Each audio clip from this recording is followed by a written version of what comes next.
The Corpse Puppeteer. In 1931, a young woman named Eileen died of tuberculosis. She was 22 and her family buried her in a mausoleum in Key West, Florida. But someone else had other plans. A man named Carl Tanzler, a hospital technician twice her age, had been obsessed with her while she was alive. And then that obsession didn't end with her funeral. 2 years later, he broke into her tomb one night, pulled her decaying, rotting body out, and brought it to his home. Then he got to work. He began replacing her eyes with glass, wiring her bones with coat hangers, patched the skin with silk and wax, stuffing her body with rags, and spraying her daily with perfume to mask the stench. He dressed her in a bridal gown and slept with her. He even danced and interacted with her. He went the next level and built a crude voice box so he could pretend that she was speaking to him. And this wasn't some short amount of time either. Tanzler lived with her corpse body for 7 years, and no one ever knew. Not until a local boy peeked through his window and saw what looked like a large doll in his head. When the police arrived, they found the corpse wearing a wedding vow. Tanzler was arrested, but due to Florida's statute of limitations, the charges were dropped. He walked free. People actually lined up to see the body before it was reburied. Family murder. In January 2023, police in York County, Pennsylvania responded to a quiet suburban home after a neighbor called in something strange. 3 bodies were lying in the backyard, side by side on a tarp, all dead from gunshot wounds. A father, a mother, and their daughter. No signs of a break-in, just a scene that looked staged, like they had planned it all together. Inside the house, officers found handwritten notes taped to doors and counters. The message was clear. This wasn't a murder in the usual sense, it was a pact. Morgan Daub, the 26-year-old daughter, had been dealing with severe mental health issues. She'd posted odd photos on YouTube, rants about politics, religion, and even one where she claimed she was being recruited to become the next Queen of England and refused. Somewhere along the way, she decided to end her life, but then her mother joined in. She said she couldn't let Morgan die alone, and then the father followed, not wanting to lose both of them. Before going outside, they gave their dog sleeping pills so it wouldn't bark or get shot by police during the discovery. Then Morgan shot both parents in the head, laid them down neatly, and turned the gun on herself. Investigators confirmed the timeline, found no signs of foul play beyond the family, and ruled it a murder. The case closed fast.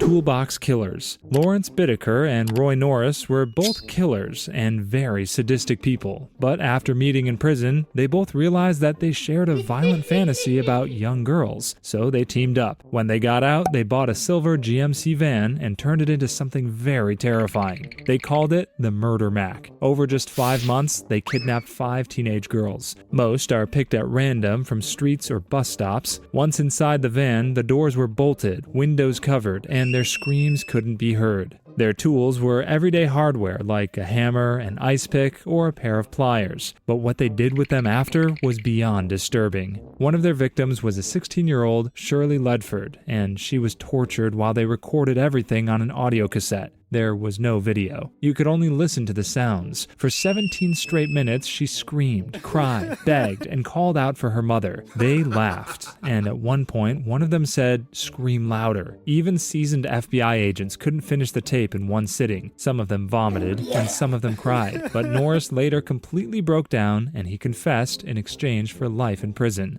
His testimony sealed Bittaker's fate, and he was sentenced to death.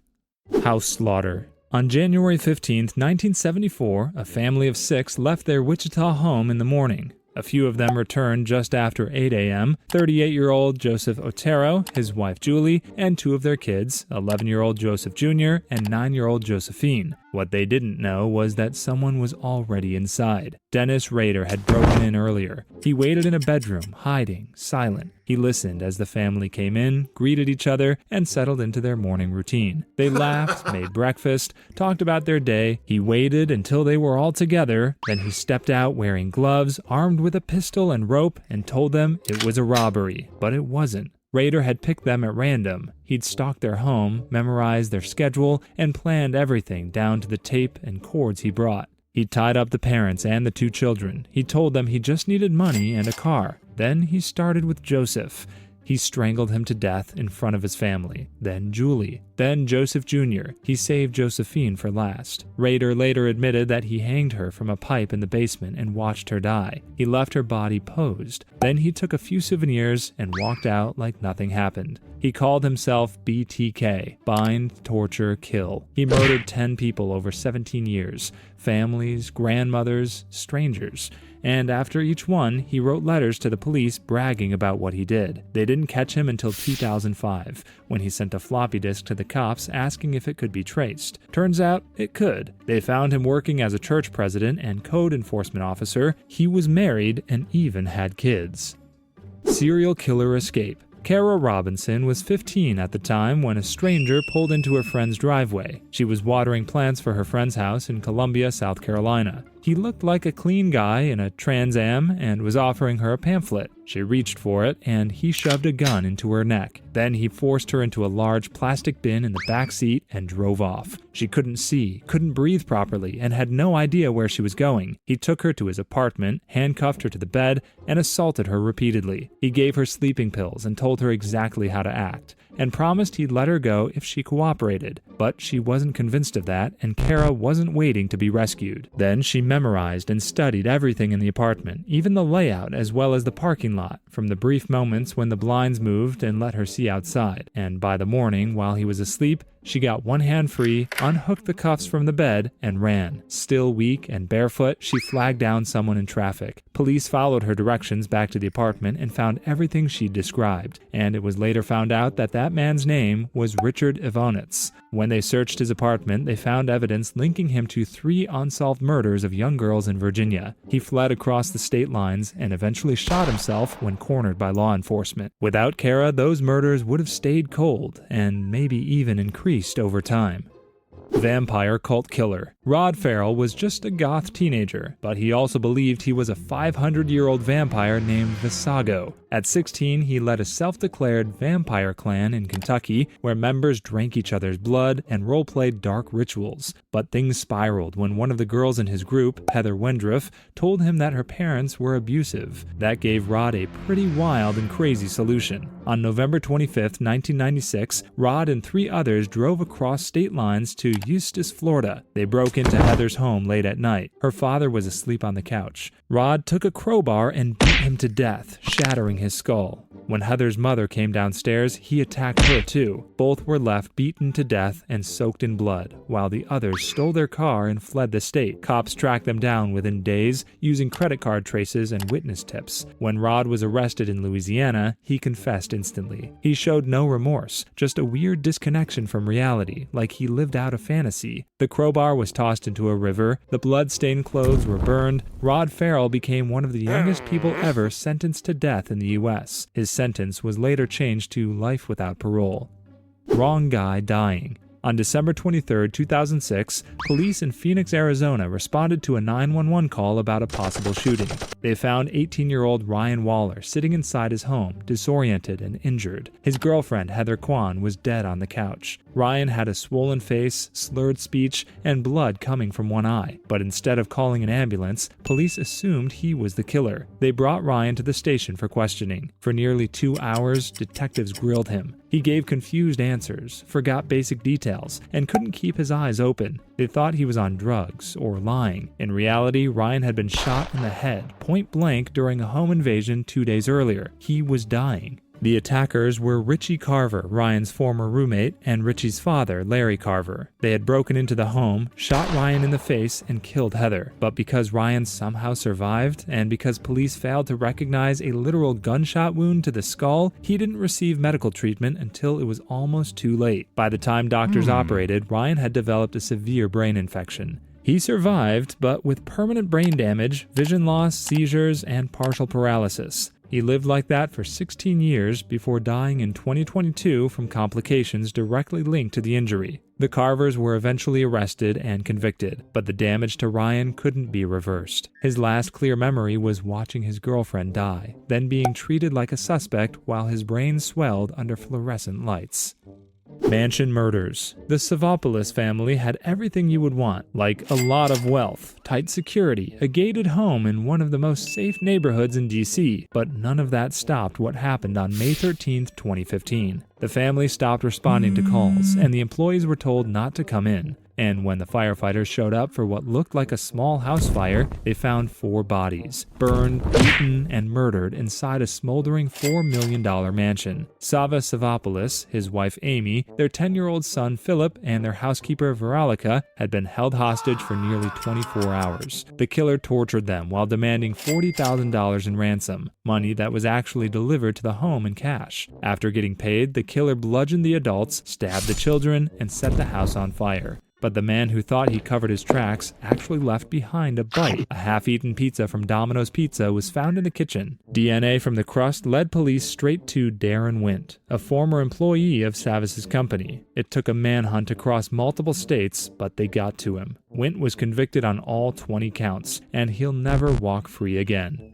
Boiling water attack. In February 2016, 2 men were asleep in bed in College Park, Georgia. Their names were Marquez Tolbert and Anthony Gooden, a young gay couple who had just started dating. In the middle of the night, while they slept, Anthony's mother's boyfriend, Martin Blackwell, boiled a pot of water on the stove. Then he walked into the bedroom and poured it directly onto their bodies. The water hit first, then the screaming. Tolbert jumped out of bed, peeling the skin off his arms. Gooden tried to stand and collapsed. They were both rushed to the hospital with third-degree burns covering large parts of their bodies. Tolbert spent weeks learning to walk again. Gooden was placed in a medically induced coma. When asked why he did it, Blackwell didn't deny it. He said he thought their relationship was wrong, that it was against God. He told police he was trying to rid them of demons. There was no fight, no warning, and no regret, just boiling water and a hate-filled motive. Blackwell was charged with 8 counts of aggravated battery and 2 counts of aggravated assault, but this wasn't classified as a hate crime because at the time, Georgia didn't have one.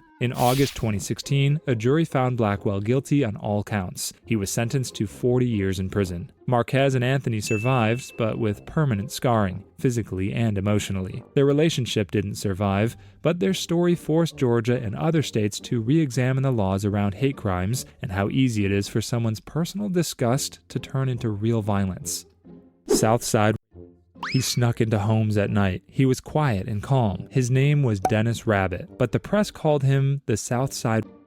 And for nearly 20 years, he assaulted women across St. Louis while telling himself he wasn't a criminal. He was doing them a favor. Most of his victims were sleeping when he attacked. Ages ranged from 14 to 82. He didn't always use force. Instead, he performed oral and walked away, convinced they secretly wanted it. In his mind, this wasn't. He even told detectives he believed a succubus, a female demon, had possessed him and made him do it. That was his excuse. The devil made him eat out his victims. He worked as a janitor, drove a blue van, moved between low-income neighborhoods, and used unlocked windows or sliding doors to get inside. There were no break-ins, no alarms, just women waking up to someone between their legs. He assaulted at least 16 women, but bragged about dozens more. He stayed under the radar for a full decade until DNA finally tied him to the crimes. Even after pleading guilty in 1999, he smiled through interviews like he hadn't done anything wrong. He was given 6 consecutive life sentences.